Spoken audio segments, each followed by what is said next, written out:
Hindi susi ang kasal para sabihin kayo na habang buhay.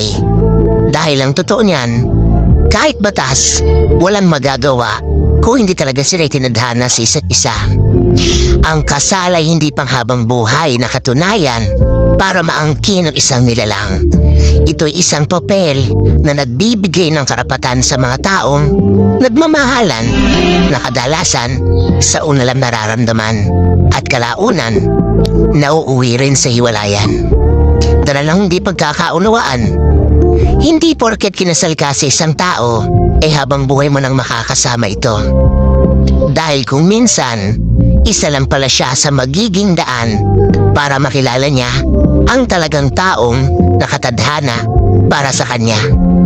Kinikilala man ng Diyos at batas ang bisa ng kasal, pero iba pa rin ang bisa ng tunay na mamahalan